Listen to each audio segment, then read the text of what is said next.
María Juliana Bravo, Viviana Erazo, Nicolás Torres, María José Gómez, María Camila Gutiérrez, Isabel Arcosa, José López, Valeria Marmolejo, Valeria Maya, Ana Sofía Maya, Gabriela Isnaza, María Angélica Montealegre, Alexandra Mota, Carlos Melissa Muñoz, Juan Daniel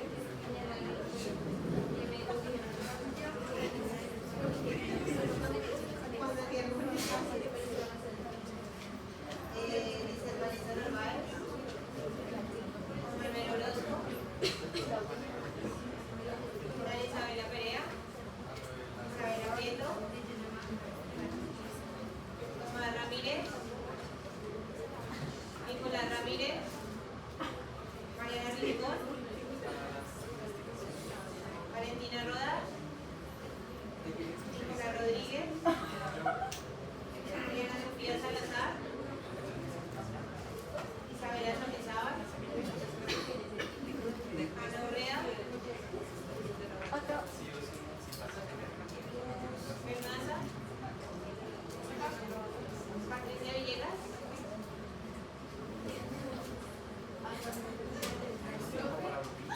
jóvenes, no venir a clase. ¿Qué nombre llama?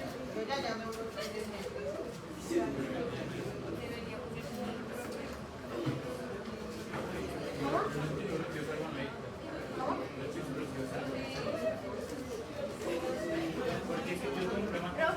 ¿No me llamaste?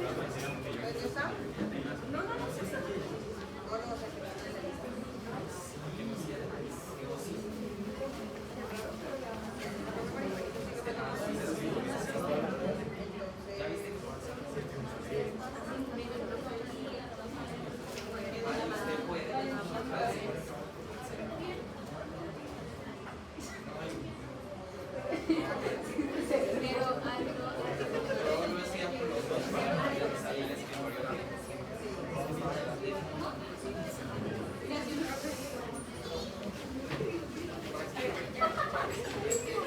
¿Saben algo de sus compañeros?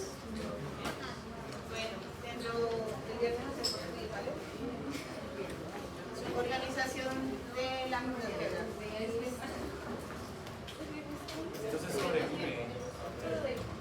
Pues es que la verdad la ausencia de estudiantes es grave. Miren que a mí ni siquiera me gusta tomar asistencia porque a mí me pagan ustedes pero entonces falta la mitad del salón. De Cortés. De Cortés. ¿Cómo? Pero falta un montón de gente que llamé. Ajá. Así que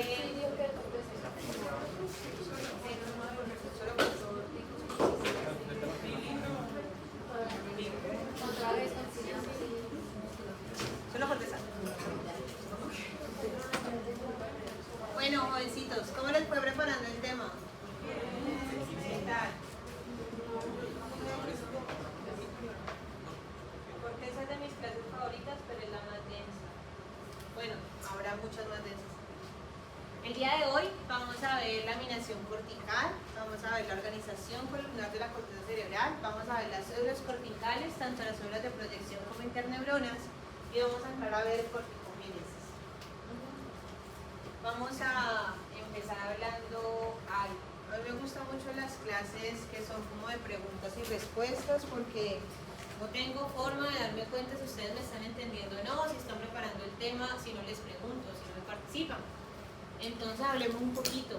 ¿Cuáles son las funciones que emergen de la actividad cortical? ¿Cuáles creen ustedes que son las acciones que hace la corteza que no hacen otros sectores del cerebro? Calificar y cualificar sensaciones. Bien. Conciencia, memoria, ¿qué otras cosas? Lenguaje, pensamiento, muy bien. ¿Y cómo distinguimos estas de otras estructuras? O sea, ¿cómo podemos diferenciar que eso lo hace la corteza y eso que ustedes me están mencionando no lo hace, por ejemplo, no sé, una estructura subcortical como los núcleos de la base, el tallo? ¿Qué dicen ustedes? ¿Qué tienen en común eso que ustedes estaban mencionando ahorita? Pensamiento, lenguaje, procesamiento de información sensitiva, la complejidad. Muy bien.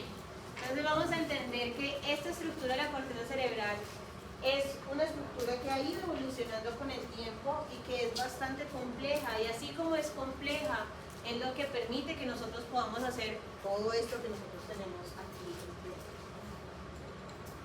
Vamos a pensar un poquito en aspectos evolutivos. Ustedes ya vieron en la clase de organización general del sistema nervioso que nuestro sistema nervioso tiene tiene sectores que son antiguos, ¿no? Que son un poquito más simples, como por ejemplo un sistema que recibe aferencia y tiene una respuesta motora, pero asimismo entonces se superponen otras funciones que son más complejas, como por ejemplo esto que vamos a ver el día de hoy de la corteza cerebral. Aparte de recibir y dar una respuesta, nosotros vamos a procesar esa información y eso es lo que vamos a realizar directamente en la corteza cerebral. ¿Me siguen hasta acá? A mí me gusta también hablar un poquito sobre historia y seguramente este señor que ustedes están viendo acá es Santiago Ramón y Cajal, el padre de las neurociencias modernas. Santiago Ramón y Cajal se gana el premio Nobel de Medicina junto con Camilo Golgi por hacer descripciones del sistema nervioso que nunca antes se sabía sobre ellos. Él llega y con unas distinciones muy simples logra identificar tipos de neuronas, organización dendrítica y axonal, logra interpretar que existen conexiones intrínsecas en este sistema nervioso y da el paso para entender que existen unas aferencias y unas eferencias. Esta imagen que ustedes están viendo acá, muy parecida de pronto a la imagen de histología que estábamos viendo el lunes, ¿cierto? Entonces, ahí estoy viendo células piramidales, muy bien, que tiene entonces un árbol dendrítico de sus células basales y un árbol dendrítico de sus dendritos apicales.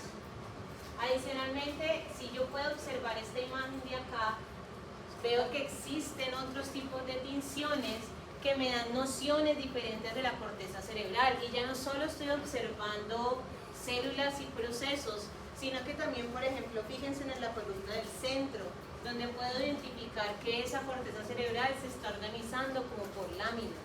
Hay unos conglomerados, por ejemplo,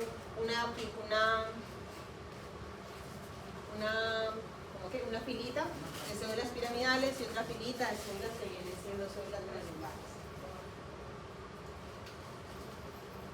Esto que ustedes están viendo aquí, que es la parte más oscura, que ustedes ya saben que se llama la sustancia gris, es la corteza cerebral.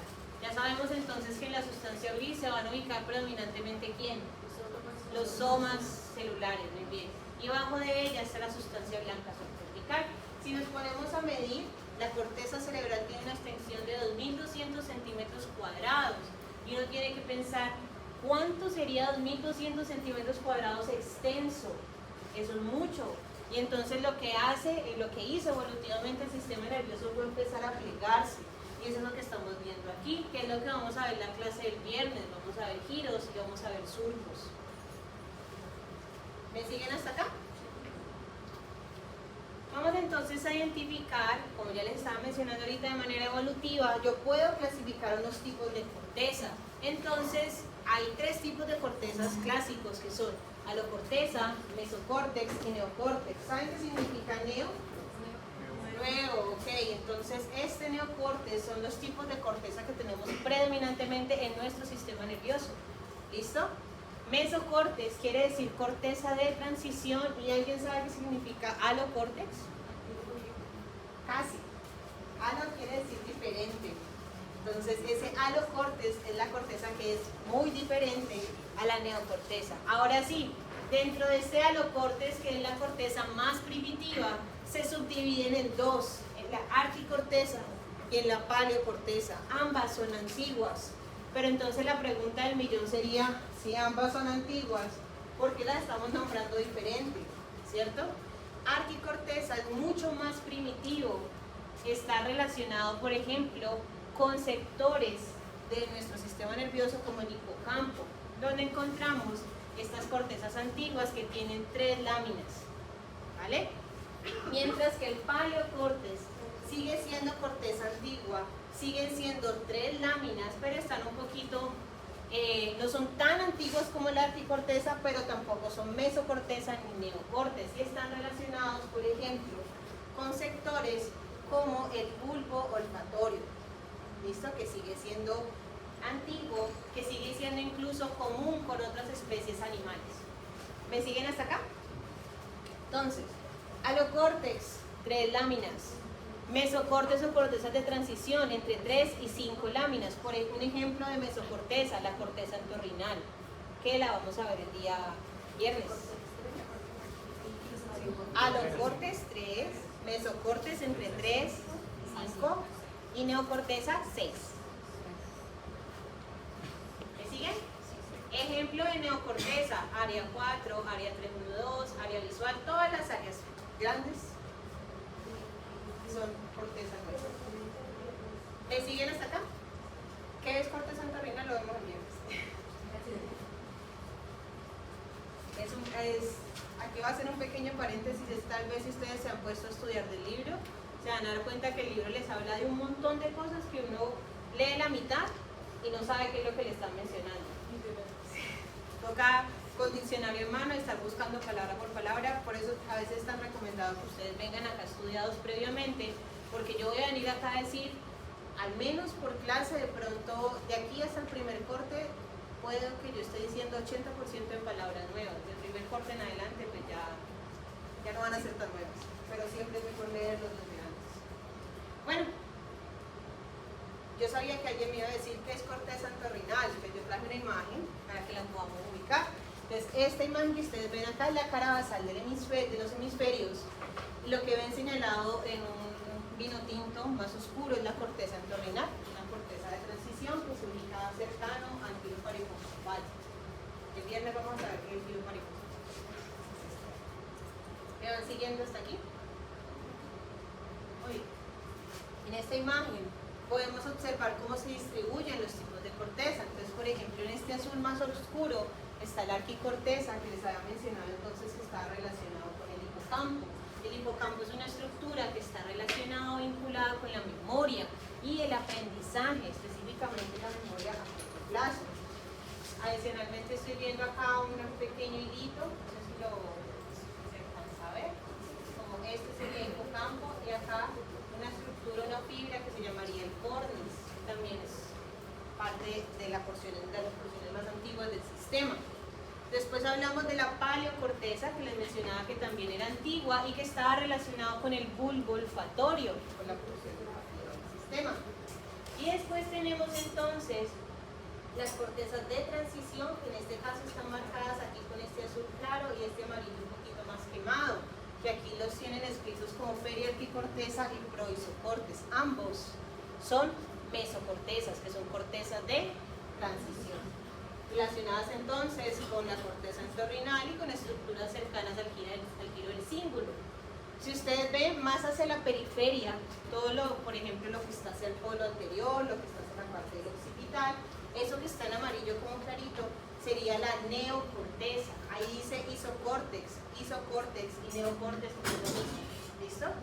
Iso quiere decir igual. ¿Me siguen? ¿Hasta acá? ¿Por qué creen ustedes que nosotros tenemos regiones corticales primitivas y nuevas coexistiendo en el sistema?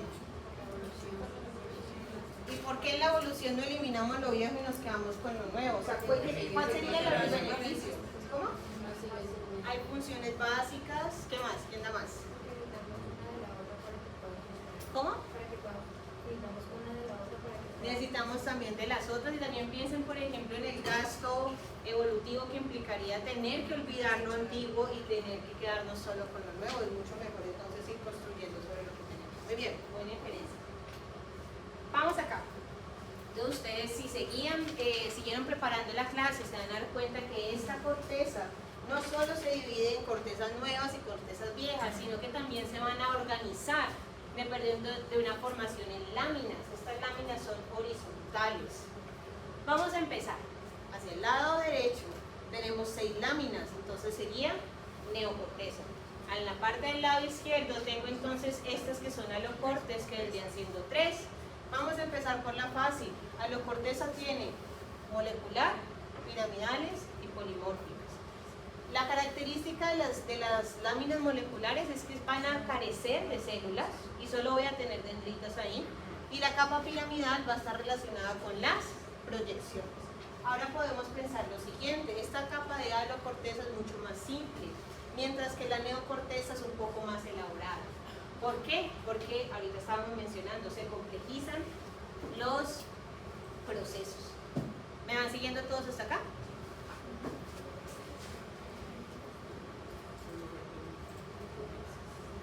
Vamos con la capa 1 en la neocorteza, se llama la capa molecular. ¿Cuál es la característica de la capa molecular? ¿Qué tienen dentro de lo que buscaron? Baja densidad celular. ¿Qué más tengo?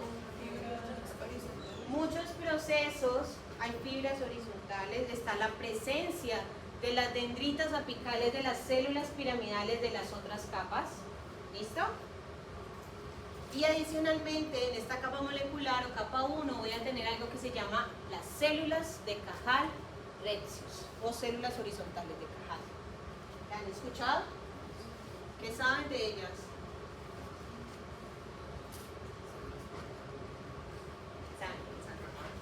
Cajal. Cajal. Adivinen por qué le llaman así. Por Cajal. Las células de Cajal Retzius son muy importantes porque son las que me van a ayudar a determinar el destino de las células cuando estamos hablando de la cortocogénesis. Vamos a pensar lo siguiente. A mí también me gusta mucho que las personas participen en la clase. Y no me sé sus nombres, lastimosamente. Entonces empecemos. ¿Cómo es que te llamas? Carolina, levanta la mano, por favor. ¿Cómo te llamas? Qué pena. Isabela, ¿puedes levantar la mano? ¿Tú cómo te llamas? Lina. No, dejen la manita levantada. Bien. ¿Puedes levantar la mano, por favor? Listo, Giselle. Vamos a observar lo siguiente. Pensemos aquí. Ellas son células piramidales. Y la mano levantada hace referencia a las dendritas apicales. Entonces pensemos que ellas que están ubicadas en diferentes sectores, todas sus dendritas apicales van a llegar ¿a dónde? A la lámina 1, a la molecular. Entonces viene la siguiente pregunta: si todas las dendritas apicales de los piramidales están en esta lámina, ¿cuál sería la función de esa lámina? Ya la pueden bajar, pero podemos pensar aquí. ¿Cuál sería la función? O sea, ¿para qué necesitamos una lámina que tenga todas las dendritas apicales de las células? ¿Cómo? ¿Receptoras de qué? Y si tengo cortezas motoras, entonces ¿qué sería ahí? ¿Qué dicen ustedes? Como que no. Vayamos más. No hay preguntas correctas o equivocadas, muchachos, para que lo discutamos. O sea, ¿qué piensan ustedes? Si yo tengo, miren, piramidal aquí, piramidal acá, piramidal acá, piramidal acá, y todas sus dendritas apicales se encuentran condensadas en un solo lugar. ¿Para qué yo necesito un lugar que tenga todas las dendritas piramidales? ¿Para qué? Para integrar. Muy bien. La capa molecular me va a ayudar entonces a integrar la información de las diferentes células piramidales que pueden estar que pueden ser piramidales de la 3, de la 5, de la 6, pero todas sus dendritas apicales van a llegar a la 1. Entonces esa 1 tiene la función de ayudarme a integrar la información. ¿Me siguen hasta acá? Listo. O sea que el tálamo tiene esa capa, porque pues como es... Tálamo no es corteza. Ah, ok. Vamos, más que lleguemos un poquito más al 4 y entendemos eso. Tenerlo ahí. ¿Vamos bien? Vamos con la segunda capa. Si ustedes lo observan, ¿qué tiene como característica esa capa? ¿Cierto? Alta densidad celular. Y entonces si yo observo esta imagen con los ojos de la fe y no se ve distorsionada, se ven los puntos, ¿cierto? Eso lo vamos a llamar células granulares. Esas células se van a llamar la capa granular externa. Entonces, así como ustedes lo están mencionando, hay presencia de piramidales pequeñas, hay una alta densidad celular y estas células están densamente empaquetadas, entonces se alcanzan a ver como ¿qué? Como unos puntos. ¿Cuál va a ser la función de la lámina 2? La lámina 2 recibe la información de las cortezas de otros sectores. ¿Me siguen hasta acá? De otros sectores. La idea es que yo... En el libro está, dice lámina 1, así tal cual lo que estoy diciendo, lo dice el libro. La piramidal externa tiene entonces como característica que tiene células piramidales más grandes que las de la lámina 2, y entonces yo voy a pensar lo siguiente: cada vez que yo observe células piramidales tengo que pensar que las piramidales son células de proyección. Entonces, como son células de proyección, la piramidal externa va a sacar, va a enviar información. Entonces, cuando yo envío información, ¿eso qué es? Referencias. Eso. Necesito 2 personas acá. Si ustedes van a hacer adelante, entonces les toca hacer mi modelo. Vale. Venga, pues 2 personitas más.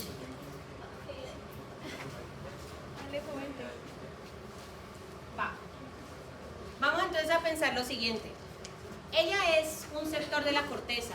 ¿Cuál todavía no sabemos porque no hemos visto áreas corticales? Pero, ¿cómo se te llamas? Alay. Alay. Entonces, corteza Alay. ¿Sí? ¿Tú? Alejandro. Entonces, Alejandro es el otro tipo de corteza. ¿Me van siguiendo hasta acá? Muy bien. Ella quiere comunicarse con él. Si ella se quiere comunicar con él, ¿de dónde sale la información? ¿De la 2 o de la 3? De la 3. Y si él recibe la información, ¿a dónde va a llegar? ¿A la 2 o a la 3? A la 2. A la 2, perfecto. Muy bien, ahora vamos con otra cosa. A ver. Después necesito como 7 personas, pero... Acá. Si ella se comunica con ella, imaginemos que ellas están en el mismo lugar, en el mismo lado del cerebro, y tú estás al otro lado. Entonces ustedes son derecho y tú eres izquierdo. Si ella se comunica entonces con ella, este tipo de fibras de comunicación van a ser ipsilaterales, es decir, que se comunican en el mismo lado del cerebro, ¿vale? Pero entonces cuando ella se comunica con él, que estaría al otro lado, sería contralateral. Y aquí se estaría formando algo que se llamaría comisura. Las comisuras son las fibras que comunican un lado del cerebro con el otro. Ejemplo de comisuras. El otro grupo me dijo, entonces ustedes deben de saber también qué son comisuras. Una comisura, como por ejemplo, ¿cuál? La comisura blanca anterior, el cuerpo calloso, por ejemplo, que está uniendo ambos hemisferios. ¿Listo? Eso lo vamos a ver también el viernes, pero la idea es que vayamos también leyendo. ¿Me entienden hasta aquí? Bien. Nosotros somos compas, ¿no? Entonces, lámina 3 envía la información córtico-cortical, es decir, corteza con corteza. La 2 recibe la información córtico-cortical. ¿Me van siguiendo hasta acá? Va. Sí, córtico-cortical. La 3 envía y la 2 recibe. Córtico-corticales. Corteza con corteza. Para hacerlo más visual, ejemplo. Imagínense ustedes que estamos aquí y me voy a comunicar con otro pedacito de la corteza acá. Ipsilaterales, lo que estamos hablando ahorita, del mismo lado. Pero si yo estoy aquí y me comunico con una del otro lado, fibra comisural.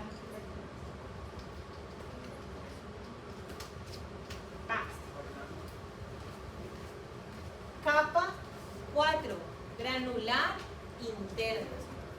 Características de la capa granular interna, lo mismo. Voy a encontrar entonces células empaquetadas, con punticos. De pronto ustedes aquí se están preguntando, ¿esto para qué me va a servir? En el laboratorio de corteza que vamos a tener, ustedes tienen que estar en la capacidad de identificar cada una de las láminas corticales. ¿Listo? Y eso también es pregunta parcial. Una pregunta. ¿Tiene algún cómo sería la forma más adecuada de diferenciar la granular externa y interna? Por lo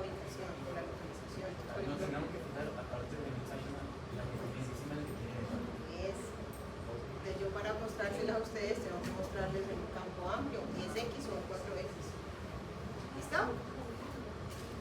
La capa granular interna tiene como característica que va a recibir las aferencias, va a recibir la información del tálamo. ¿Qué saben ustedes del tálamo? Eso es una integración. Es una estructura de relevo, integración de información. Pero para dirigir la información hacia el... Exacto, entonces releva la información, viene de la periferia, llega al tálamo y del tálamo llega a la corteza. Toda la información periférica llega al tálamo, excepto una cosa. ¿Cuál? El olfato. Muy bien. ¿Listo? ¿Todos me van siguiendo hasta acá? Vale. Entonces pensemos lo siguiente. Acá. ¿Puedo? Imaginemos entonces que ella está sintiendo esta información táctil de la mano. Entonces esta información viene hasta acá, viaja hasta acá, llega al tálamo, el tálamo llega a la corteza, al área 3, 1, 2. ¿Me siguen hasta aquí? Muy bien. ¿Qué pasaría si yo le quito la mano a ella? Ella no tiene más mano, ya no tiene cómo recibir información que estaría llegando a esa parte de la mano. ¿Cómo creen ustedes que se cambiaría esa capa granular interna? Se hace más pequeña. Es la palabra. ¿Listo? ¿Sí me entienden por qué se hace más pequeña? Como no le está llegando las aferencias, esa capa se viene a bloquear más. Porque no recibe estímulos. Entonces, ¿eso qué quiere decir? Entre más estímulos yo reciba, ¿cómo va a estar esa capa granular interna? Más grande, exacto. Y entre menos estímulos yo reciba, más pequeña. Bien. Esto me va a llevar después a que hablemos de un tipo de clasificación que se llama cortezas granulares y cortezas agranulares, por eso las vamos a hablar ahorita. ¿Me siguen hasta acá? Va. La lámina 5 es la lámina piramidal interna. Pregunta, diferencias entre la 5 y la 3. En la 5 las piramidales son más grandes y en la 3 son más pequeñas. Muy bien. Entonces, viene un concepto morfológico importante que me va a permitir identificar lo siguiente. Salud. Entre más grande sea el soma, más largo va a ser su axón. Entonces pregunta, ¿cuál de las dos tiene más proyecciones? ¿La 3 o la 5? La 5, exacto, perfecto. Entonces la lámina 5 es conocida como la lámina de proyecciones subcorticales. ¿Me van siguiendo hasta acá? La lámina 5 es la lámina de proyecciones subcorticales. ¿Me van siguiendo hasta ahí? Pensemos lo siguiente. Si yo soy el área 4, el área motora, esta información que sale de aquí de la lámina 5 tiene que llegar hasta la médula espinal. ¿Qué tan grande creen ustedes que tiene que ser ese axón? Largo, ¿cierto? Por eso entonces en esta lámina 5 se ubican unas células características que se llaman las células gigantes de Betz o piramidales grandes de Betz, que son unas células que solo aparecen en las áreas motoras y son grandotas. ¿Y por qué son grandotas? Porque tienen un axón lo suficientemente largo para llegar hasta ¿dónde? Hasta la médula espinal. ¿Me siguen hasta aquí? Células piramidales De Betz. Betz. B-E-T-Z. Betz. Betz es un señor.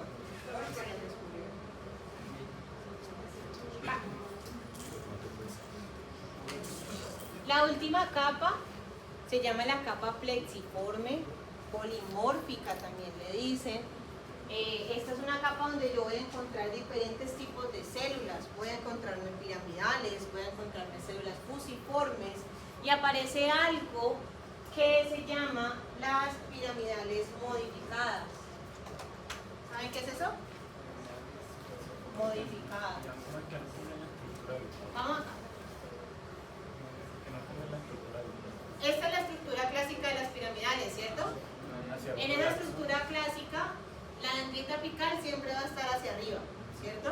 En esta capa plexiforme yo puedo tener las células piramidales en este sentido, o puedo tener las células piramidales en este sentido de acá.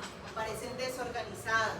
Esa es la clave. Cada vez que yo quiero ubicar la capa número 6, yo tengo que buscar las células que están desorganizadas y ahí voy a encontrar la capa plexiforme. En esa lámina 6 se caracteriza porque va a estar enviando la información hacia el tálamo. Vean que es diferente. La 4 recibe del tálamo y la 6 envía al tálamo. ¿Me siguen hasta aquí?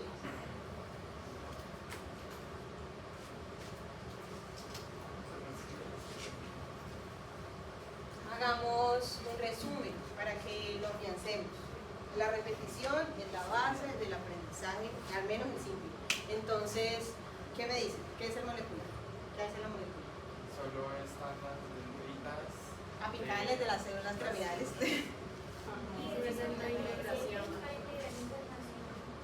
Muy bien.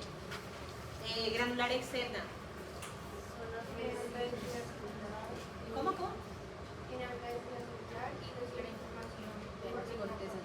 Córtico-corticales. Piramidal externa. Sale la información córtico-corticales. Y tengo entonces predominantemente células piramidales. Granular interna. Recibe aferencias del tálamo. Perfecto. Muy bien. Piramidal interna. Exacto. Envía información subcortical. Todo lo que quede debajo de la corteza. Y la plexiforme envía información ¿a dónde? Al tálamo. Perfecto.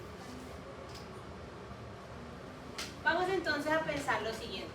Miren que en este gráfico de acá ustedes están viendo que yo puedo coger diferentes sectores de la corteza cerebral y cada uno de esos sectores de la corteza cerebral va a tener diferentes formas de la corteza.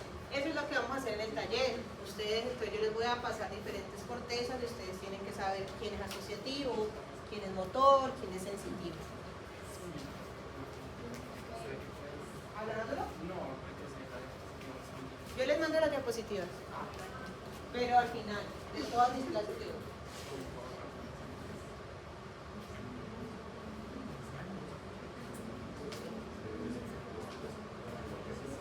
Listo.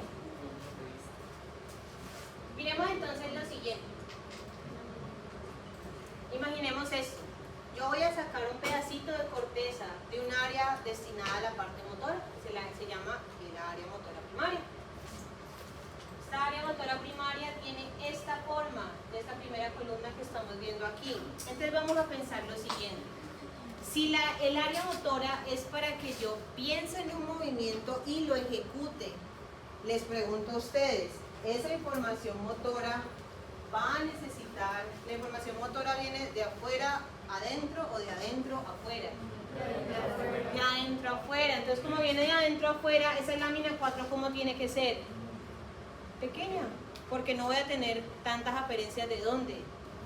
De entonces, las cortezas motoras se caracterizan porque tienen una lámina 4 muy delgada o casi inexistente.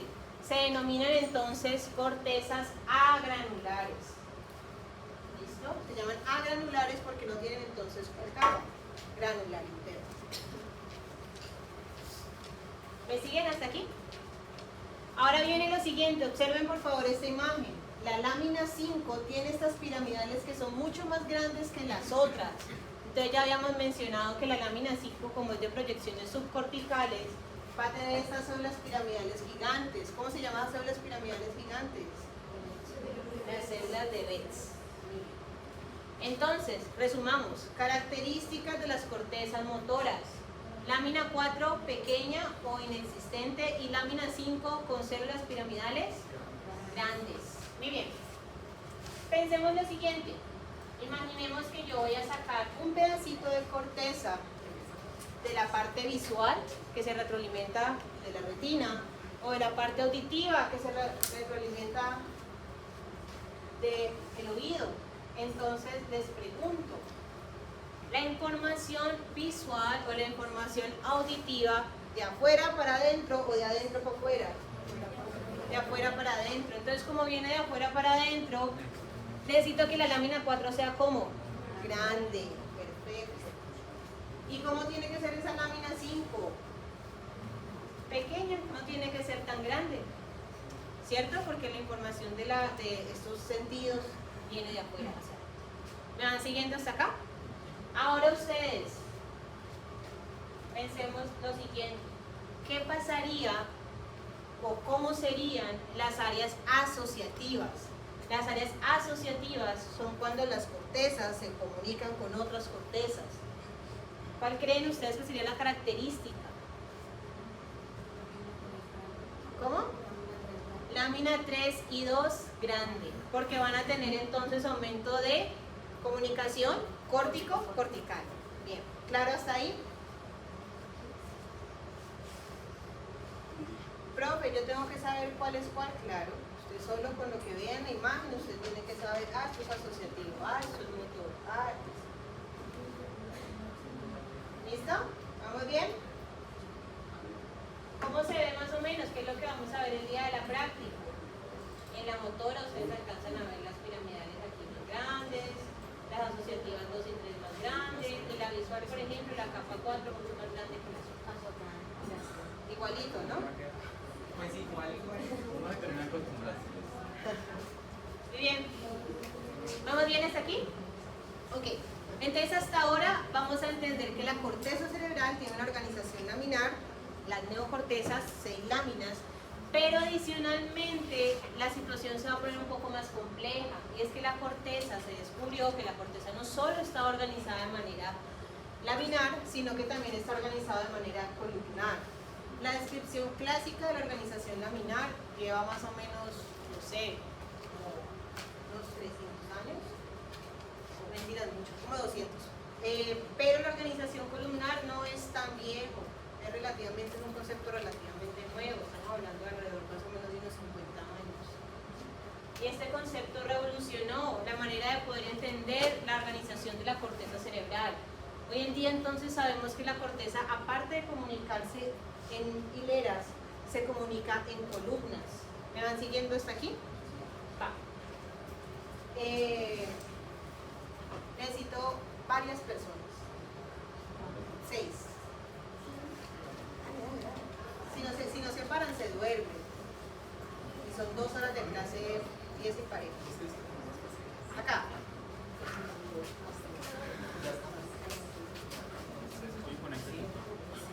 ¿Quién quiere venir? Dale. ¿Son 6? 7. Faltan 2. Dositos más.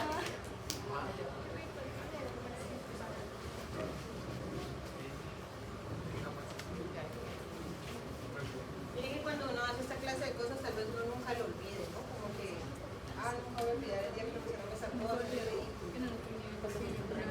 Bueno, quiero que me sigan en la siguiente historia que les voy a contar para que ustedes me puedan entender qué es esto de la organización columnar. Pueden juntarse todos hacia acá.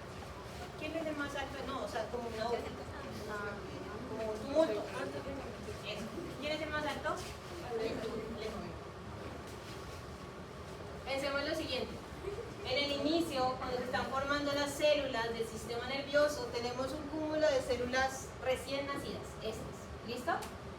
Va a aparecer una célula, pero con tus cosas, hacerte así en lo largo, como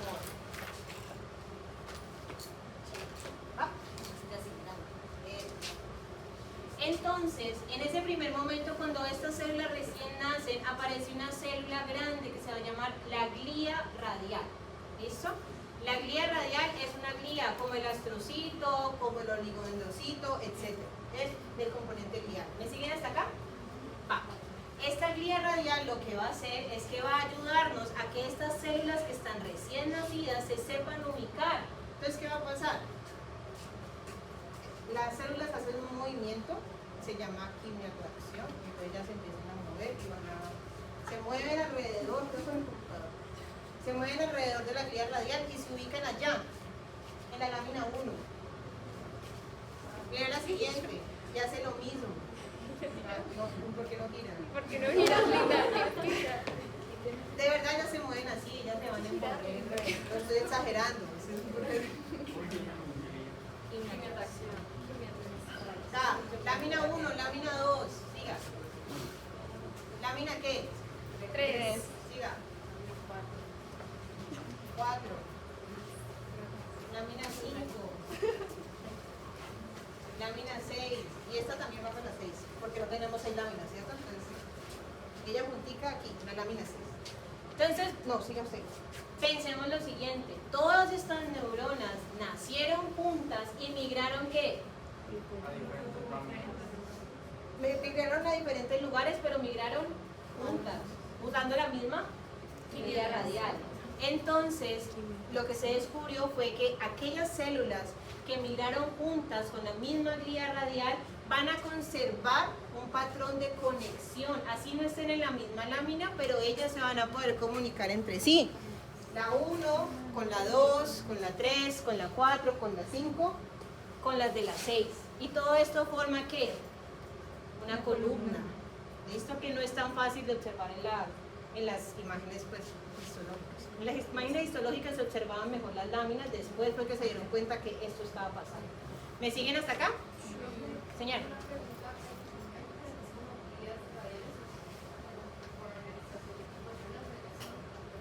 Hay varias glías radiales. Con la glía se retrae. Se retrae y puede quedar siendo astrocito o puede quedar siendo una célula progenitora en las zonas supraventriculares, pero no tiene mucha función después. ¿Ves? Porque ustedes saben que las células de manera postnatal no son posmitóticas, excepto en 2 puntos específicos del sistema nervioso donde sí hay neurogénesis. ¿Cuáles son los 2 puntos? Giro dentado del hipocampo y donde más. Y el bulbo olfatorio. Todo eso ya lo deberían saber. Vamos, bien. Muchas gracias, se pueden sentar. ¿Les queda clara esa parte de ahí? Va.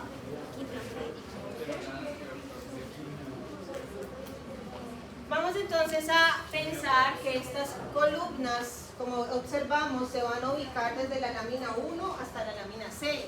Y estas columnas, lo que también se ha identificado es que van a tener diferentes grosores. Por ejemplo, hay las columnas en las cortezas sensoriales, como por ejemplo la corteza somatosensorial, van a ser mucho más grandes. ¿Por qué? Porque van a recibir y van a integrar más información. En las cortezas asociativas, las columnas son un poco más delgadas. ¿Qué creen ustedes, por ejemplo, que pudiese pasar si hay alteraciones en la organización de las columnas?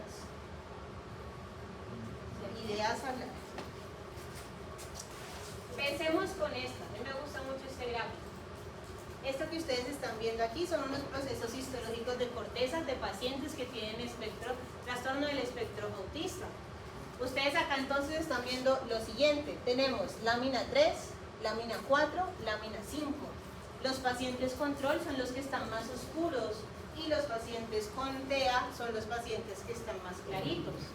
Entonces, ¿qué estamos observando? Estamos observando que los pacientes con TEA tienen una disminución del grosor de las columnas corticales. ¿Qué creen ustedes que eso puede traer en este paciente, en este tipo de paciente?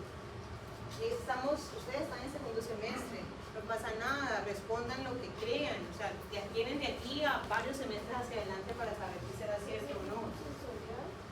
No recibe, si ese tipo sensorial no recibe tanto, ¿cómo se llama? Pero estamos hablando de las láminas corticales, o sea, perdón, estamos hablando de las columnas, no estamos hablando de las láminas.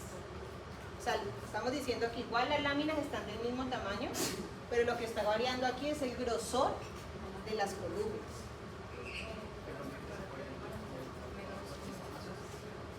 ¿Cómo?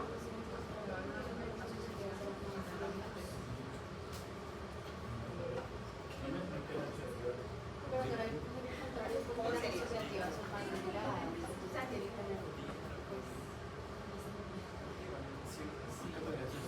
Más capacidades. Yo creo que aquí. Perdón, estaba confundiendo esta de acá. Este de acá es el grosor de las láminas y este de acá es la mínima. Aquí sí es lo que estaban mencionando ahora ustedes acá. Entonces, aquí sí es, por ejemplo, miren las diferencias del grosor de las láminas. las láminas son más pequeñas. ¿Qué pudiese entonces pasar con estos pacientes? ¿Por qué tienen las láminas más pequeñas? Entonces, yo podría estar pensando en múltiples cosas, en la manera en la que estoy procesando los estímulos exteriores, en la manera en, por ejemplo, cómo me estoy conectando cortezas con cortezas. Como son personas que tienden a ser cerradas y no interactuar mucho, por eso podría ser. No sabemos, ¿no? Pues un espectro, ¿no? Hay algunos que sí, otros no. Podría ser resultado porque las cortezas se van Disminuyendo, hay menos capacidad de asociación, por y ejemplo, como no o reciben tanto modulación. estímulo porque ellos no quieren participar con otras personas. Pero no es porque no quieran, ¿no? O sea, estamos hablando de que no, una alteración. Les dejo las diapositivas ahí para que lo piensen. Vamos con lo siguiente.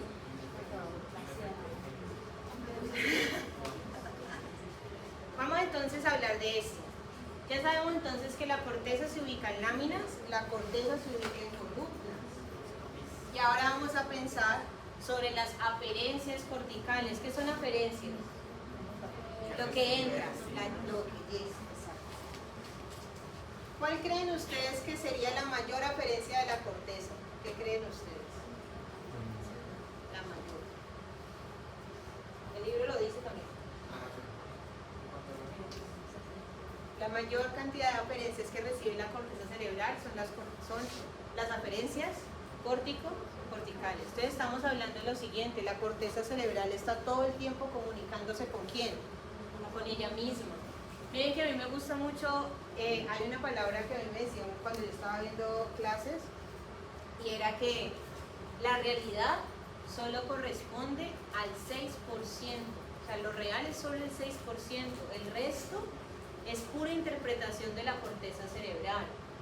Nosotros, por ejemplo, en la retina tenemos unos bastones específicos para captar unos colores, que si a muchos son 3, y nosotros ¿cuántos colores vemos? Más de 3. ¿Quién se encarga de hacer esa interpretación de colores? La corteza. Nosotros tenemos la posibilidad de tener una visión tridimensional. ¿Quién se encarga de hacer la visión tridimensional? La corteza. Nosotros entonces estamos recibiendo ondas y esas ondas sonoras las podemos interpretar como diferentes decibeles, hercios, sonidos, no sé qué. ¿Quién se encarga de esa interpretación? La corteza. Que yo, por ejemplo, esté aquí y esté hablando y, por ejemplo, no esté hablando de otra cosa. ¿Quién se encarga de eso? La corteza cerebral. Por eso la mayor cantidad de aferencias de quién es. Córtico, corticales. Es el culmen. A mí me gusta llamarle, pues es un comentario muy personal, ¿no? Como que la corteza para mí es el culmen. Entonces estas conexiones córtico-corticales pueden ser ipsilaterales, que ya hablamos ahorita, que podían ser asociativas del mismo lugar del cerebro, contralaterales, cuando yo me estoy comunicando de un lado con el otro y voy a dar paso o lugar a fibras que vendrían siendo las fibras comisurales. Pregunta, las aferencias córtico-corticales, ¿a qué lámina llegan? La 2. ¿A qué llegan? A la 2. Porque estoy hablando de dónde llegan. Las 3. Las siguientes aferencias, ahora sí que recibe la corteza, las tálamo corticales. Entonces lo que estabas preguntando ahorita. El tálamo es un núcleo, el tálamo no es corteza. El tálamo, si ustedes recuerdan la clase de embriología del sistema nervioso, el tálamo es una estructura diencefálica, proviene de una vesícula diferente. Entonces ese tálamo como estructura se va a encargar de relevar la información. El tálamo tiene unas aferencias específicas, llámese aferencias específicas a todo lo que proviene de los órganos de los sentidos, excepto ¿quién? El olfato. Y también tiene unas aferencias del tálamo inespecíficas, como por ejemplo el dolor crónico. Más adelante, por allá en el tercer corte, de aquí a unos 2 meses, vamos a ver qué es eso. ¿Me van siguiendo hasta acá? ¿A qué lámina llegan las aferencias tálamo corticales? 4. Muy bien. Aferencias hipotálamo corticales. ¿Qué es el hipotálamo? También es diencefálico. ¿Cómo? Queda abajo del hipotálamo. Es cierto. El hipotálamo es una estructura neuroendocrina, también por más o menos de aquí a 2 meses sabremos qué es eso. Pero es una estructura que se encarga de enviar y producir hormonas al resto del cuerpo. Entonces, esas aferencias van a llegar a la corteza. Aquí, la corteza también recibe aferencias de la sustancia negra pars compacta y de la BTA, que es el área tegmental ventral. Pregunta, ¿cuál es el neurotransmisor de la sustancia negra pars compacta y de la BTA? Dopamina. La corteza también recibe aferencias del locus ceruleus. ¿Cuál es el neurotransmisor del locus ceruleus? ¿Cómo no? Noradrenalina. ¿Cuál es el neurotransmisor de los núcleos del rapé? Ahora sí, serotonina. Entonces miren que, por ejemplo, esa corteza está recibiendo información de la misma corteza, del mismo tálamo, de estructuras subcorticales y también de estructuras que provienen del tallo cerebral. Y también recibimos información de los núcleos basales del telencéfalo. Neurotransmisor de los núcleos basales del telencéfalo. Acetilcolina. Bien. ¿Cómo es que se llama? ¿Cómo? ¿Susi? Susi. Bien. Continuemos. Pregunta. Si la mayor cantidad de aferencias son las córtico-corticales, ¿cuáles creen que son la mayor cantidad de eferencias? Si la mayor cantidad de aferencias son las córtico-corticales, las eferencias, ¿cuáles serían entonces las principales? Córtico-corticales, exacto. Lo mismo que envío, lo mismo que recibo. ¿A dónde llegan las eferencias córtico-corticales? ¿A dónde llegan?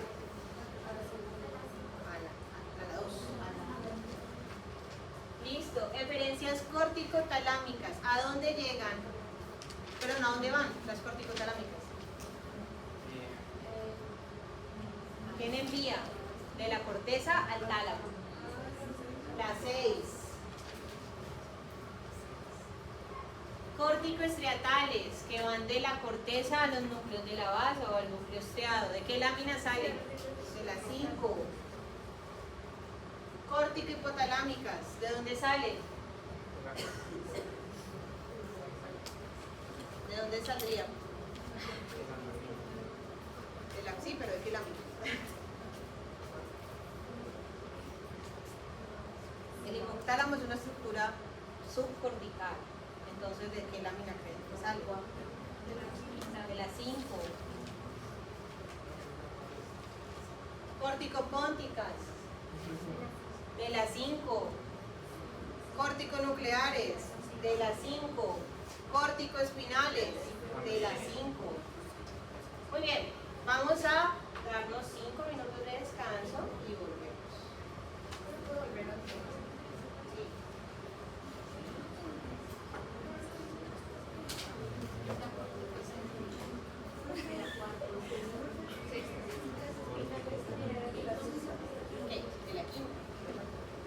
De la sexta solo van a salir las que van al tálamo. Ajá.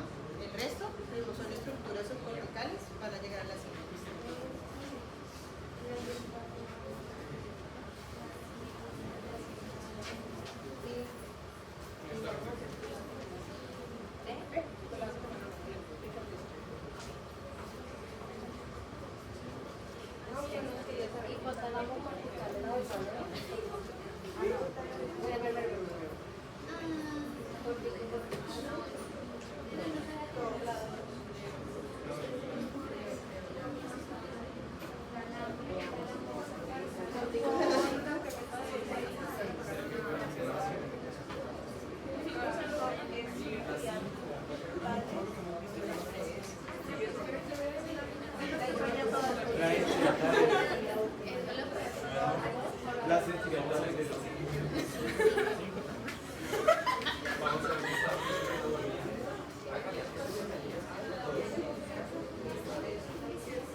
¿Cuál es la...?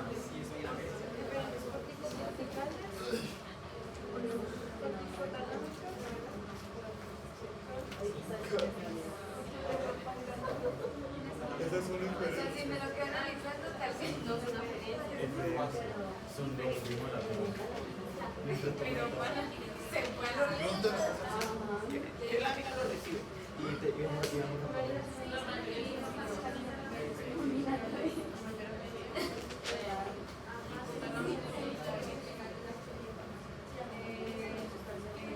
Pero los distritos de no que vi que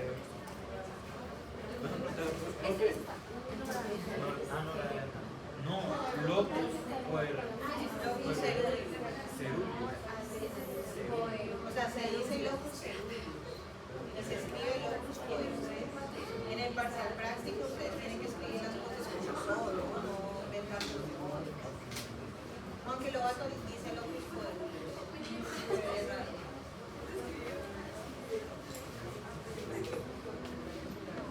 ellos son aferentes, ¿cierto? Y ahora viene la diferencia. Del café serotonina.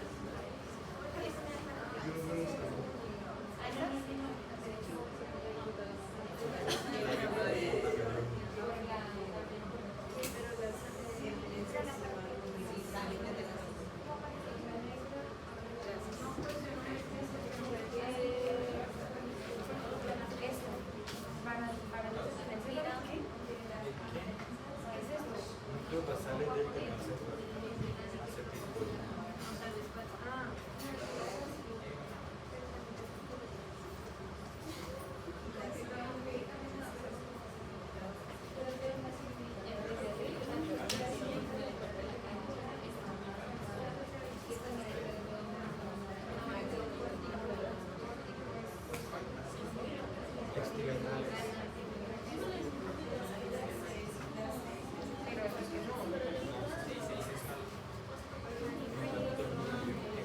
Sí, sí hay información subcortical, también así.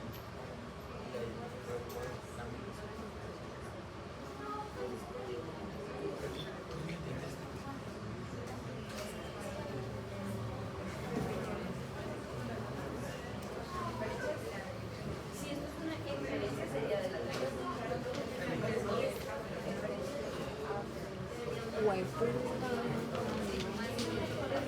Pero crecido.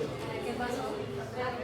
Por eso, si es córtico corticales siempre tiene que ser la 2 porque información que sea una cortical tiene que llegar a una cortical, mientras que la que manda de una corteza a otra. Las esmerolaterales.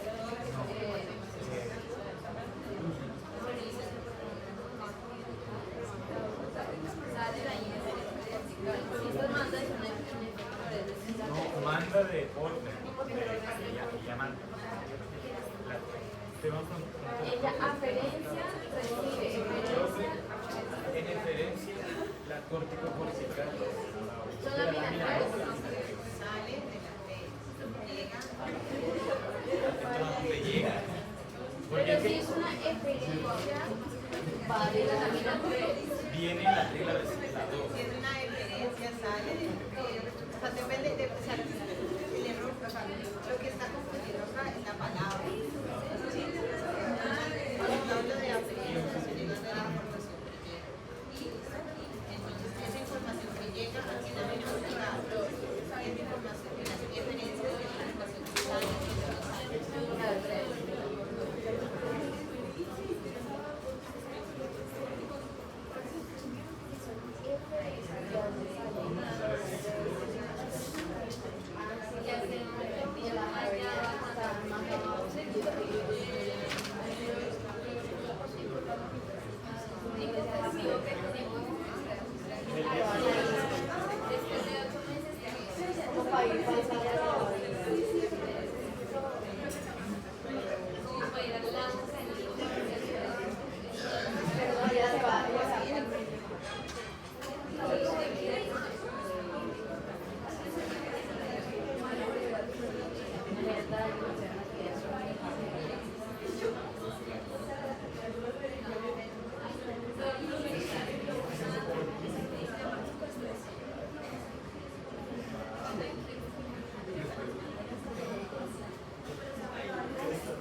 Entonces, hasta este momento estábamos entendiendo las aferencias, las eferencias, las láminas y las columnas.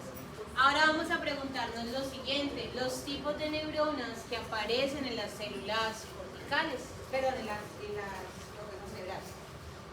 Para cuestiones prácticas, vamos a dividir los grupos que se encuentran en la corteza en dos: en aquellas que son células de proyección y en aquellas que son células intrínsecas o interneuronas. Entonces vamos a pensar lo siguiente: las células de proyección son las células que van a salir del lugar donde ellas se encuentran, van a ser las células piramidales. Las células piramidales tienen como característica que tienen o expresan un neurotransmisor que es glutamato. Entonces, ¿cuál sería la acción de estas células piramidales? Si es glamatérgica, excitatoria. Muy bien. Las células intrínsecas o interneuronas tienen como característica que su mayoría son GABAérgicas. Entonces, como son GABAérgicas, su acción ¿cuál va a ser? Inhibidor. Muy bien.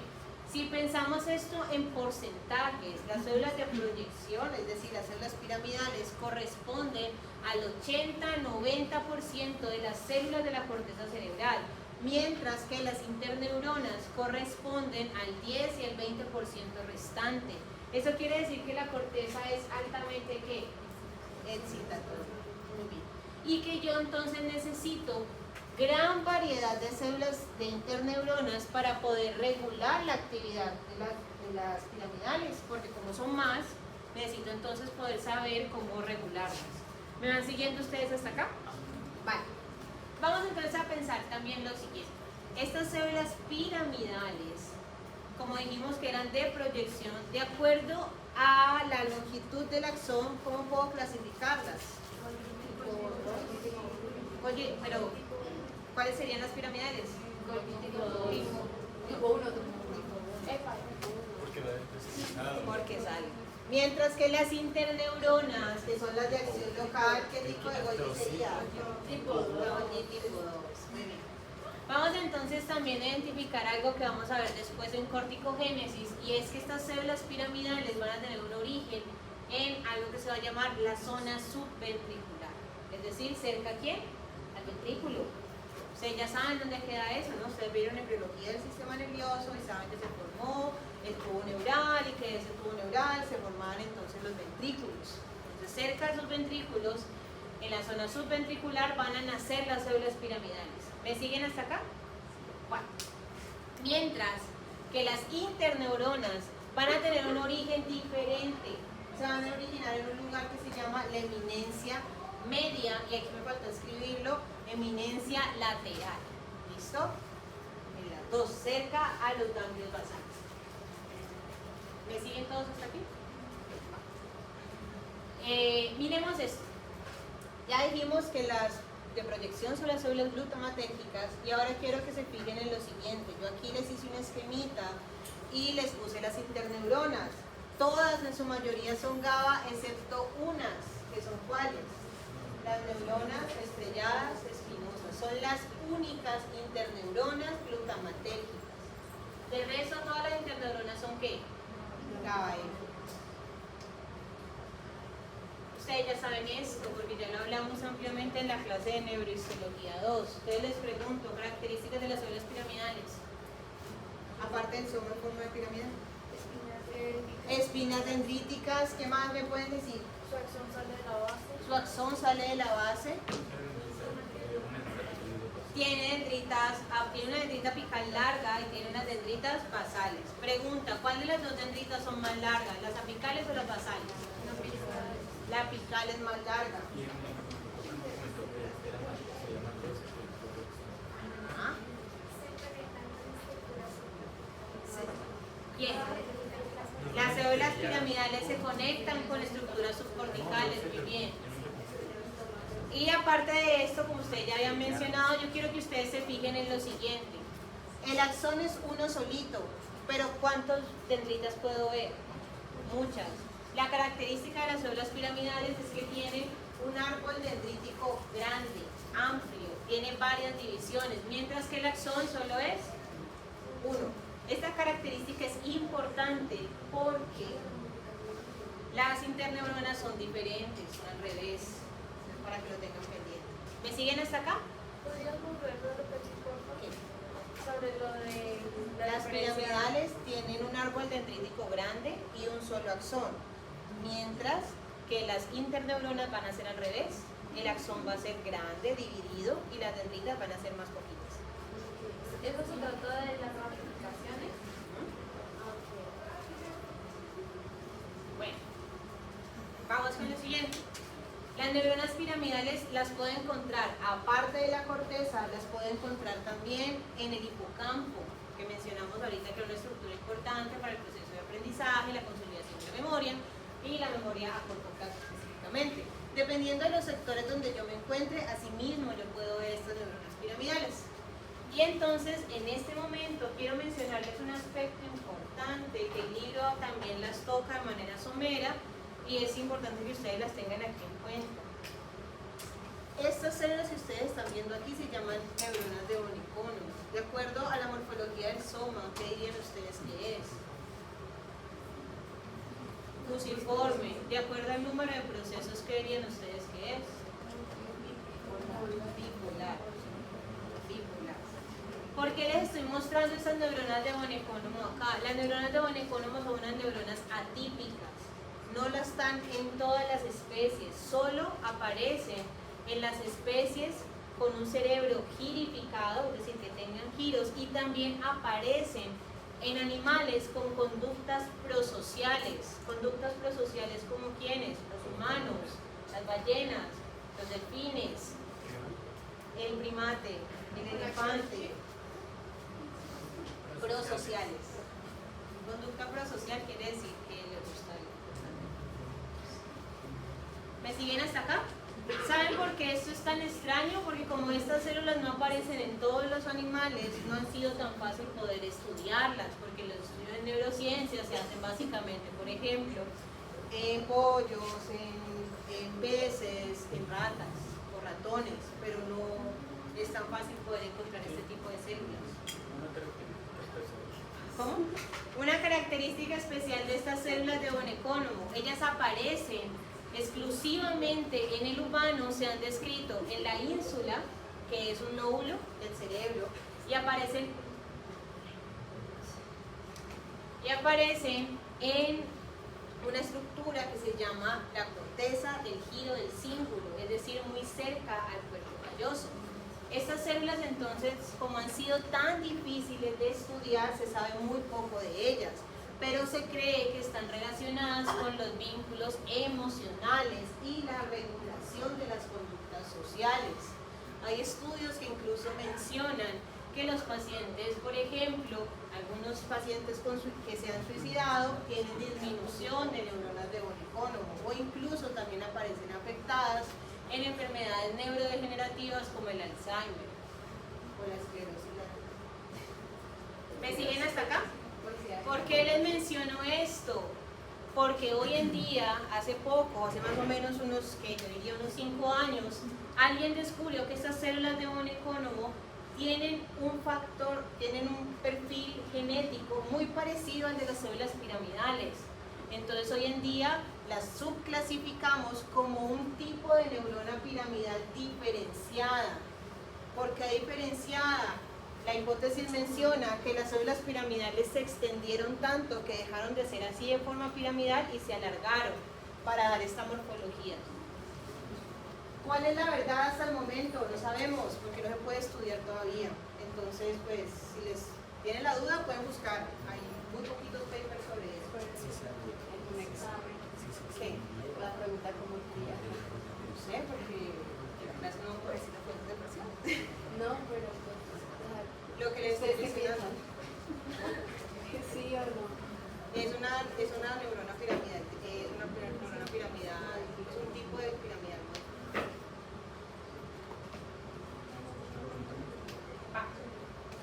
¿Me siguen?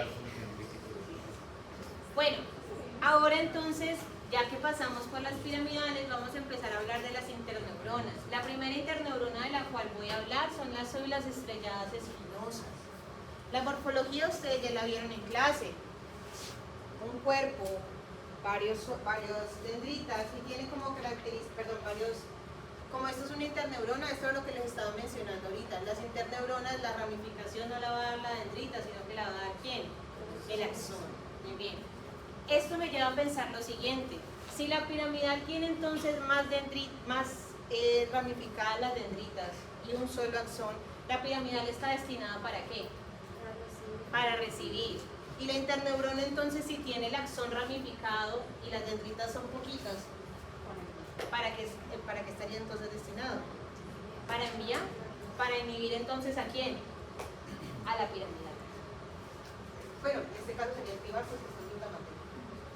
¿Dónde se van a encontrar las células estrelladas espinosas? Específicamente en la lámina 4. Entonces van a estar relacionadas con qué tipo de procesos. ¿Qué pasaba en la lámina 4?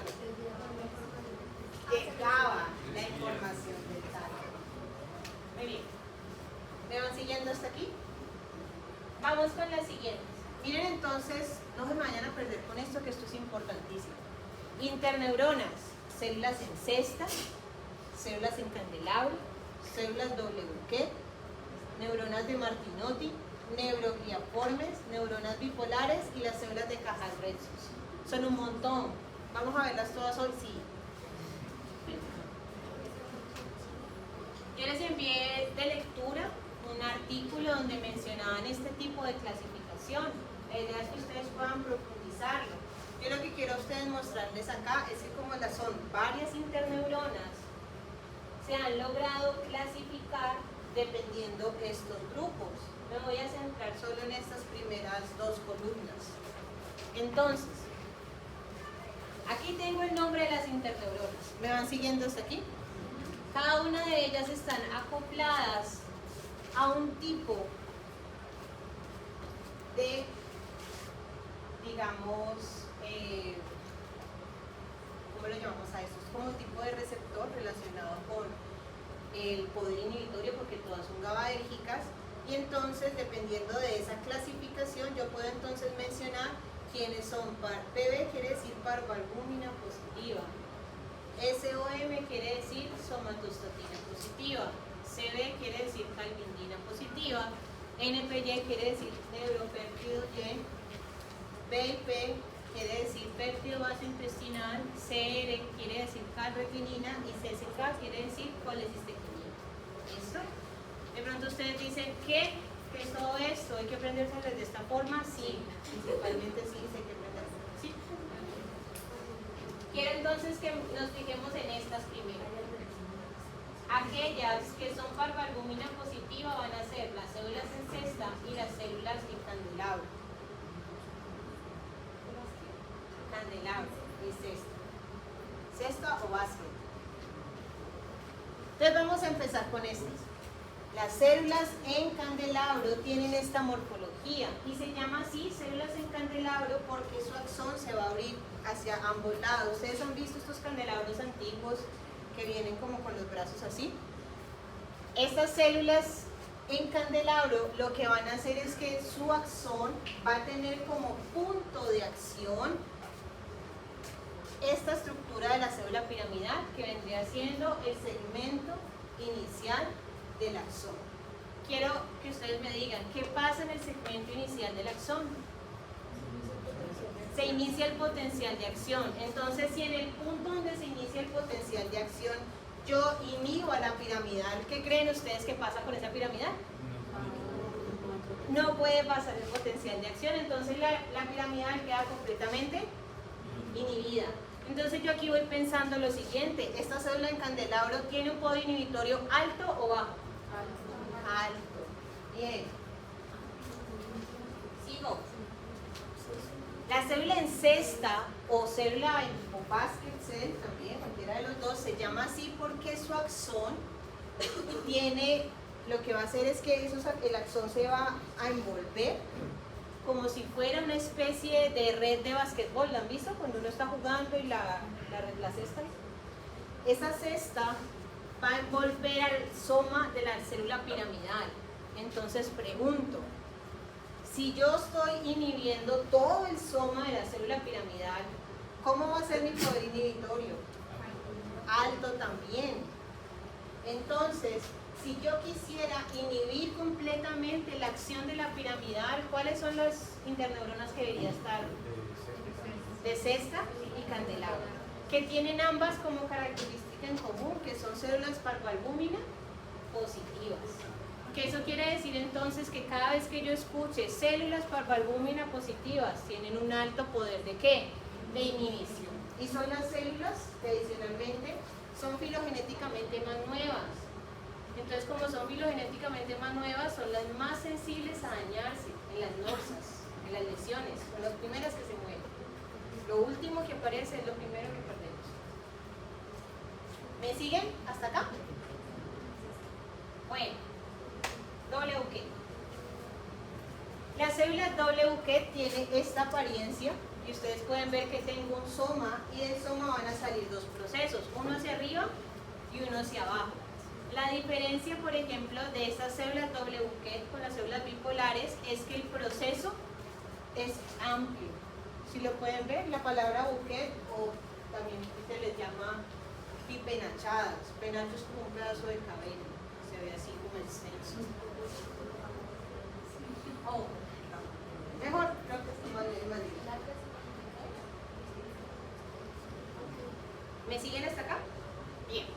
Entonces, pensemos lo siguiente. Las células WK, de acuerdo a mi cuadrito anterior, que muy bien estando acá, ellas van a tener su acción directamente sobre las dendritas de las células piramidales. Entonces, imaginemos esto. Si yo soy una célula piramidal, si este es mi soma, si tengo el segmento inicial del axón, pero aparte tengo dendritas acá, y tengo una célula que me está inhibiendo las dendritas, ¿cómo será su poder inhibitorio? ¿Alto o bajo? ¿Cómo? Bajo porque está en una zona focalizada. Entonces quiere decir que no lo voy a inhibir completamente, pero igual estás ejerciendo ¿qué? Regulación, porque yo entonces puedo tener una célula que está disparando mucho, pero si la freno un poquito, igual dispara, pero no mucho. ¿Me siguen hasta acá? Ah, qué bueno. Ahorita para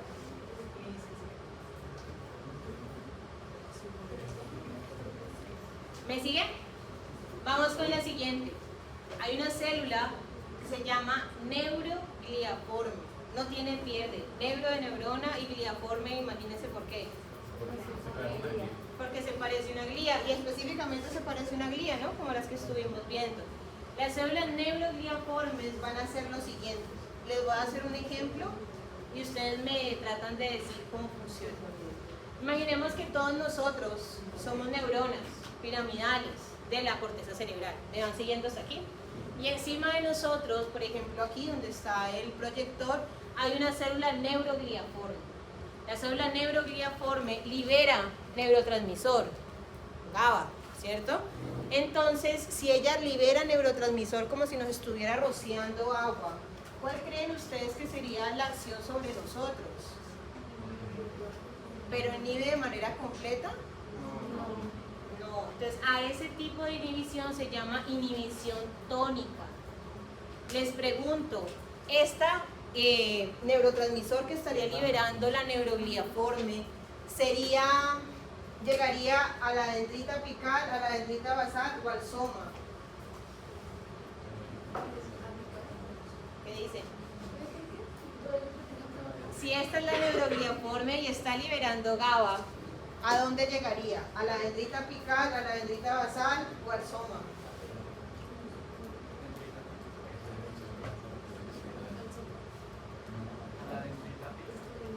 Llega a todas partes, porque como está ahí encima de ustedes, sobre la dendrita apical, sobre la dendrita basal y sobre el soma. Pero como su acción es tan dispersa, no logra inhibirla completamente, sino también la ayuda a modular. ¿Me siguen hasta acá?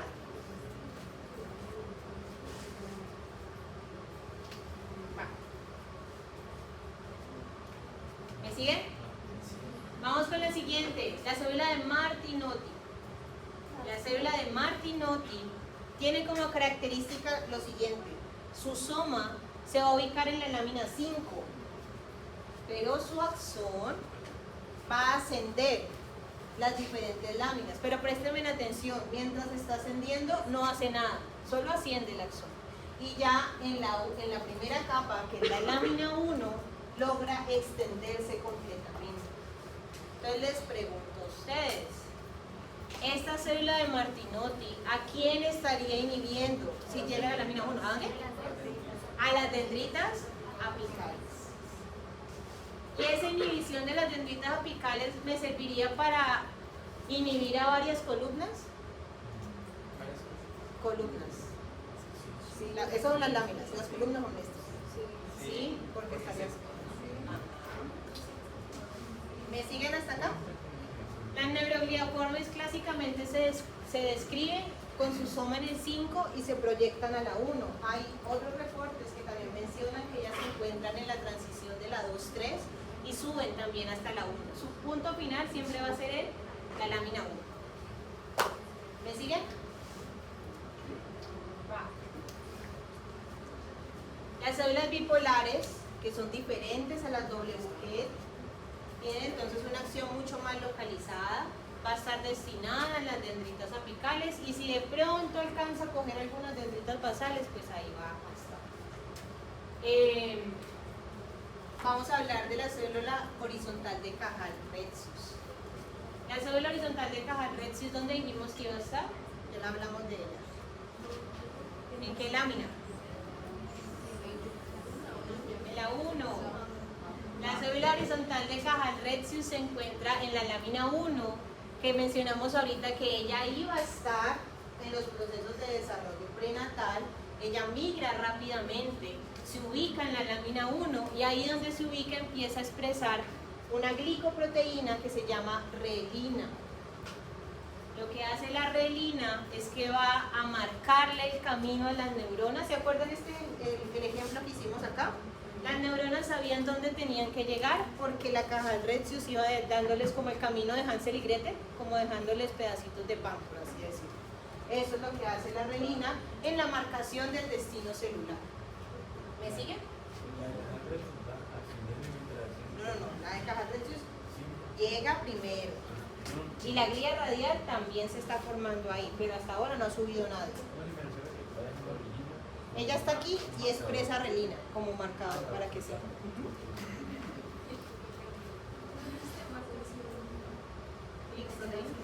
Es una glicoproteína que marca el destino celular.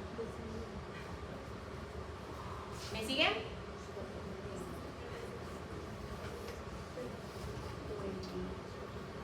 Bien. Vamos con la siguiente pregunta que me olvidó mencionarlo ahora. Si las células en cesta y las células en candelabro tienen su punto de acción, una en el soma y otra en el segmento inicial del axón, ¿en qué lámina debería yo encontrar más estas células? En la 3 y en la 5. ¿Por qué? Porque ahí están las piramidales. La lámina 3 es la piramidal externa y la lámina 5 la piramidal interna.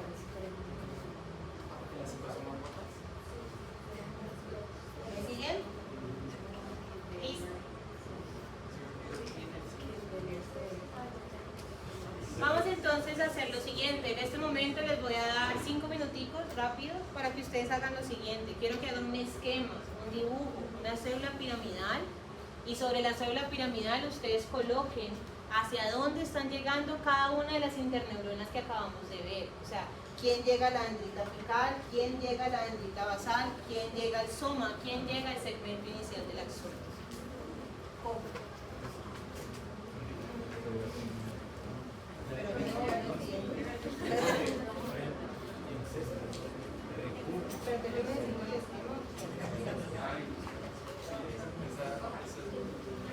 Puedo hacer un específico para cada uno.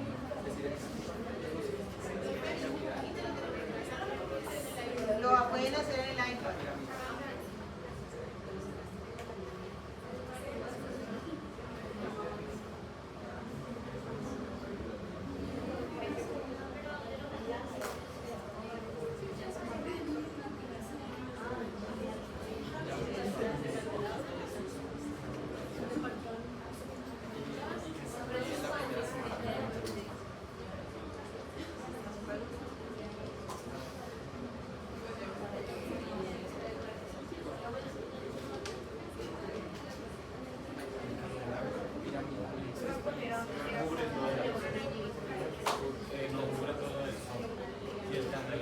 La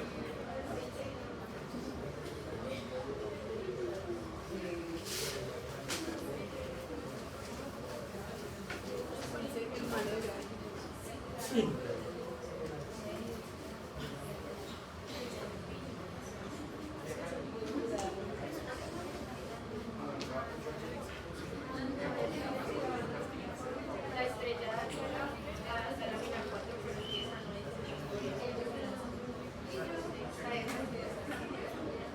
pero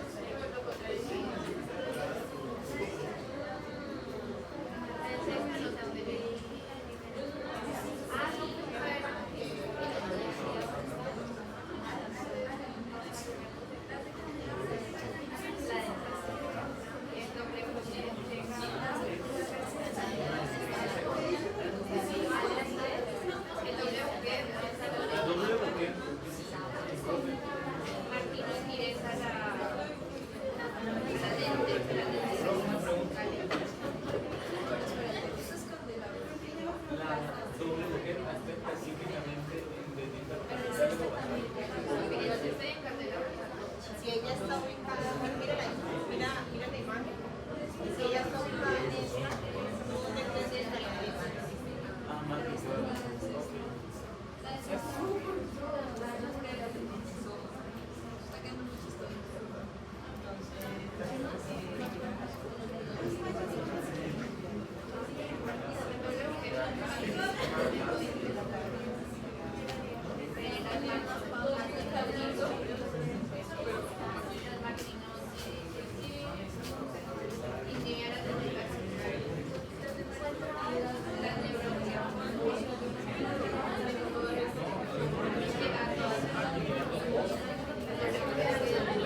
'neurona creen ustedes que hace esta acción localizada dentro de la lámina? ¿Qué tipo de interneurona sería?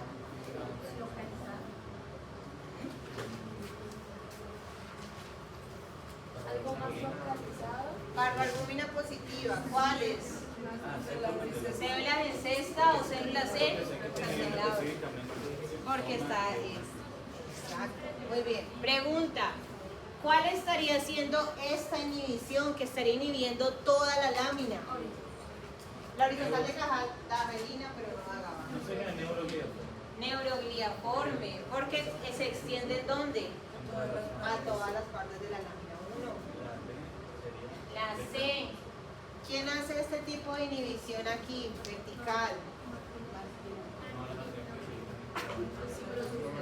No, sí, pero es que Pero mientras ella sube sube, no hace pero nada. exacto, cuando ella sube no hace nada. ¿Quién sería esta? WQ, o bipolares también puede hacer esta acción. ¿Quién haría esta acción difusa? No, miren que ella se sale de la lámina y se sale de la columna. Neurogliaforme. Perdón, que lo mencioné mal. Esta sería cesta, candelabro. Esta, bipolar y bipenachada. Esta, Martinotti. Y esta, neurogliaforme. Va. Esta, cesta y candelabro. Esta de acá, Martinotti. Perdón, me confundí. Pero era la Martinotti porque ya está sobre toda una lámina, que es la lámina 1. La C, WQ, bipolar también podría. Y esta queda más extensa, neuroglía forme. La WQ como solución es ella se dispone de manera vertical.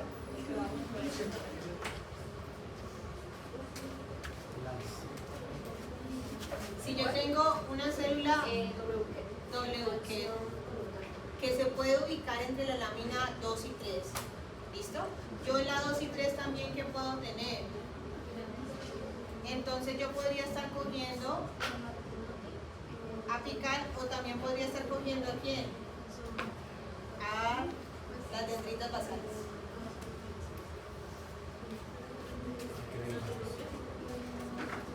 Bueno, corticogénesis. Hablemos un momentico de algo que ustedes ya deben de tener en cuenta. ¿Cómo se forma el sistema nervioso? ¿Qué pasa con la embriogénesis? ¿Cómo? El neuroectodermo, y después de eso, ¿qué pasa? ¿Cómo? La cresta neural, tenemos la placa neural. Listo, entonces después de que yo tengo el cierre del tubo neural, voy a tener un proceso que sería el proceso de proliferación neuronal, ¿cierto? Que sería el proceso relacionado con la neurogénesis. Vamos entonces a tener en cuenta dos lugares que fue que los mencionamos ahorita.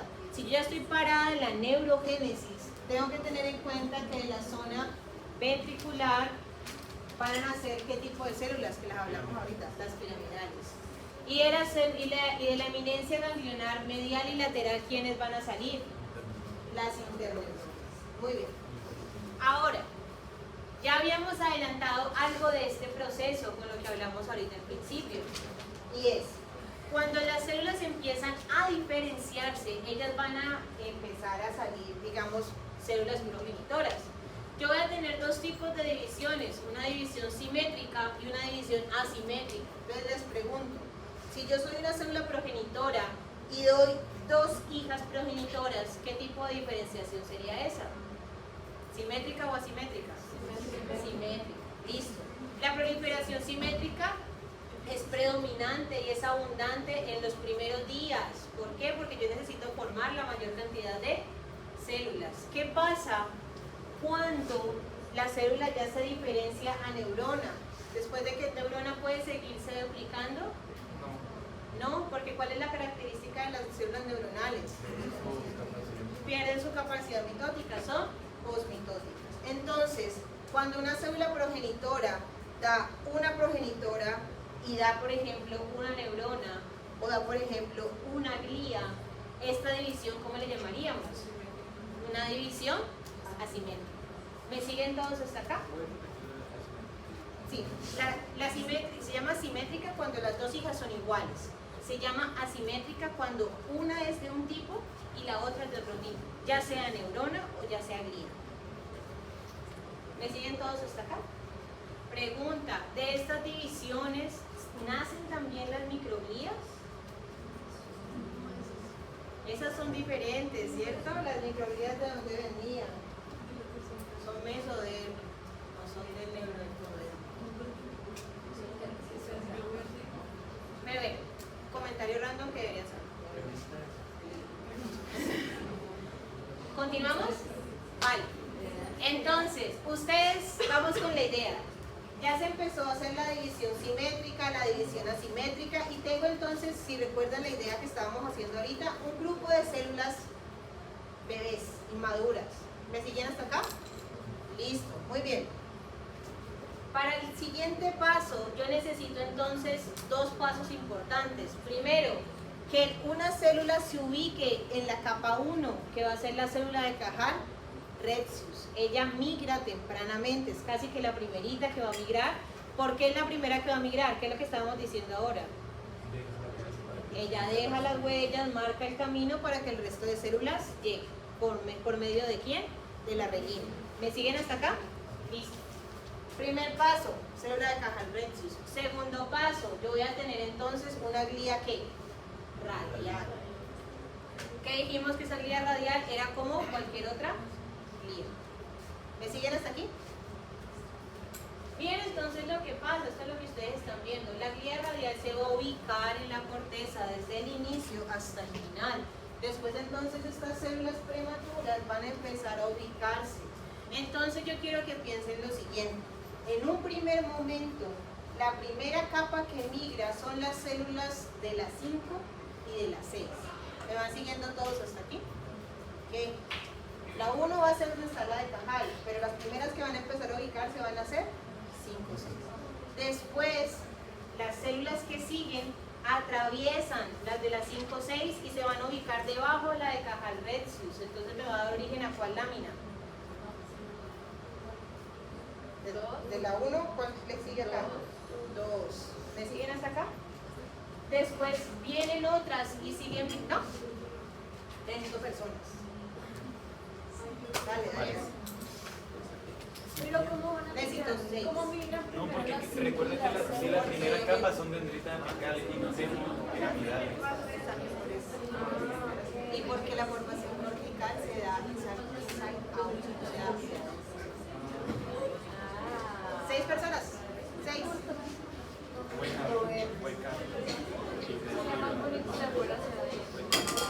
Vamos, muy bien. Rápido, rápido, me acaba la clase. Luego 5, 6. Sofi, Y luego 2.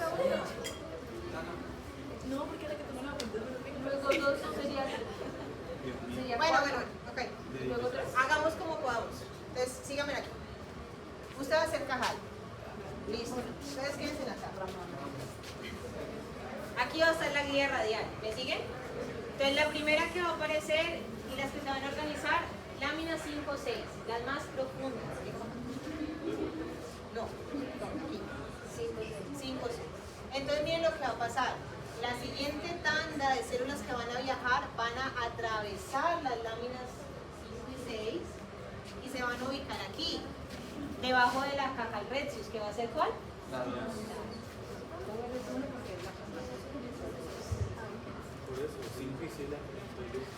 Entonces, yo quiero que ustedes piensen lo siguiente. A medida que entonces las células van pasando, estas células que se ubicaron de primero, ellas van a llegar y las van a voltear un poquito. Esta es la razón por la cual las células, la última capa, la capa 6, es como que desorganizada. ¿Y yo me ubico, no? Se ubica En la 3. en la 3. Viene la siguiente y sigue pasando. ¿Y qué hace? Tumba unitas por acá y la va volteando en las 4. Y entonces estas ya estaban aquí y se organizan. ¿Listo? ¿Quedó claro ahí? O sea, 1, 5, 6, 2, 3, 4. Primero 5 y 6, que puede ser como la 2, la 5 con 4. Pero ¿en entonces qué la momento 5 y yo 6. ¿En qué momento las 5 con ayuda de la telemetría? Es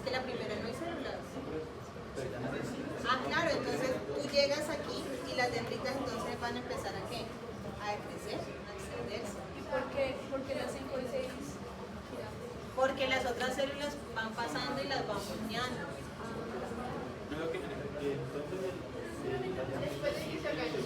Claro, las dendritas siguen así. Pero las dendritas funcionan como guía radial, ¿no? Son diferentes. Pero las de que no venían del corazón que subían hasta la primera. ¿Qué? Las horizontales. De cajar. Pero son las primeras que migran hacia allá. Pero ya Pero son las los dos. últimos. Me volteó para que las dendritas apicales se las cambien. Sí, qué pena. Lopatina está mencionando varias preguntas. Vamos con la primera. Ella me dice, Cajal Retzius, Cajal Retzius migra de primerita. Entonces, hacia donde se hace Cajal, esa va a ser siempre la 1. Cajal Retzius, lámina 1.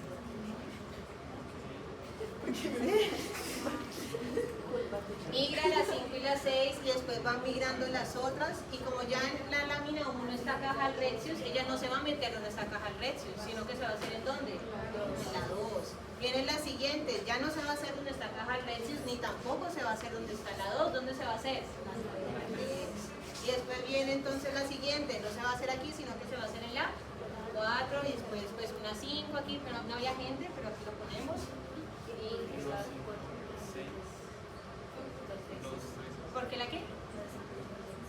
Porque fueron las primeritas en salir. O sea, ya son las primeras en 1, subir. 5, 6, 2, 3, 4.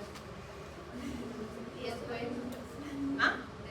Y ya después entonces ellas ya quedan organizadas, la glía radial se retrae, la célula de Cajal Retzius deja de expresar relina, y entonces viene la pregunta que le está haciendo, y entonces las dendritas, claro, las células van a empezar a crecer, entonces las dendritas apicales van a ir ¿hacia dónde?